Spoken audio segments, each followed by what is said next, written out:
There's no Democrat in this race, meaning the Republican who wins the primary goes to Washington. The incumbent Kathy Manning is not running for re-election in what has become a safe Republican seat.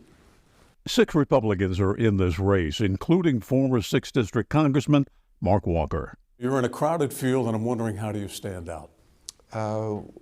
Well, we're the only proven conservative one in this group. Former High Point Mayor Jay Wagner is another candidate running for this open seat. All 5 of my opponents are outsiders. They're all folks who have chosen to run in this district, even though they don't live here. Plastic surgeon Marianne Contagianis is making her second bid for the 6th District. I've hired some great consultants to help me with my campaign that I did not have the opportunity to do before. The other candidates in this race are Christian Castelli, who won this GOP primary 2 years ago, Bo Hines, who ran for a different congressional seat 2 years ago and lost despite Donald Trump's endorsement, and Addison McDowell, a political newcomer endorsed by former President Donald Trump in this race. These 3 candidates did not grant us an interview. The restaurant is still there. My brother runs it. Contagianis is a first-generation American. She says that her family came to America from Greece when she was a young child, opened up a Greensboro restaurant that continues to operate today. I'm the result of the American dream for them.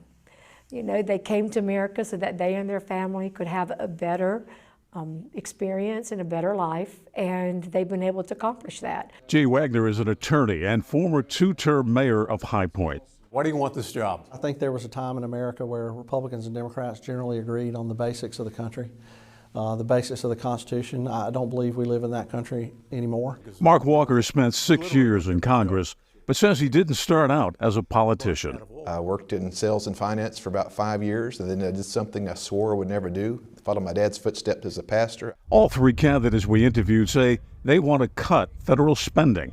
Does that include ideas of cutting Social Security and Medicare? No, no, and no. When I look at controlling federal spending, I do not think that Medicare needs to be the cutback. Contagianis says eliminating the U.S. Department of Education is one way that she would cut the federal budget. So would you propose then cutting something like Social Security? Absolutely not. Absolutely How about not. Medicare? No.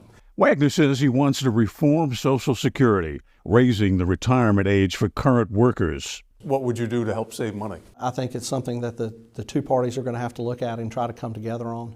And that's going to be very difficult, very difficult. Walker says he also favors raising the retirement age for Social Security. We may have to move 62 to 65 before you qualify for some of those benefits. We've got to look at the math, but these are some of the things that you can do long term. Otherwise, if you don't have the ability to pay out Social Security within 8 to 10 years, that's going to be a huge issue. None of the 3 candidates we spoke with consider themselves to be MAGA Republicans. I consider myself, number one, an American who loves her country, and I feel called to do this service. I'm a very service-oriented person. And so I do want America to gain the respect again. Do you consider yourself a MAGA Republican? No, I don't really like that term. I agree with President Trump's policies. I don't have any real argument with him. I consider myself to be a follower of Jesus Christ. That's most important. I'm a conservative second, and I'm a Republican third. We asked the candidates about abortion.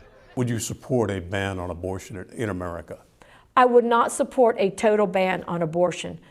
I do think that there are situations such as the mother's health, if the pregnancy is a result of rape or incest. I would support any bill that would limit the amount of abortions as much as possible, with an exception for the life of the mother. So you'd be willing to go all the way except for the exception? Yes. For me to say 100% across the board that there would never be any exception where a child became impregnated or what have you, that it wouldn't be, and that's my position. How do you stand out in the crowd? Well, to begin with, I'm a woman. I'm a double X chromosome. I know that. I understand how you have to reach across the aisle to come to consensus. And that is extremely important. Would you shut down the government over the budget impasse that's currently underway? Well, I don't know that I'm a big advocate for shutting down the budget. My job is to do everything I can and make that a last resort. Do you like your chances? I do like my chances. And why? What makes you like those chances? When I ask that, I also have to ask, how much money is this thing going to cost? Oh man, the sky's the limit, man. 6 Republicans and no Democrats in a race that could help determine which party controls Congress in the upcoming year. Bill O'Neill, WXII 12 News.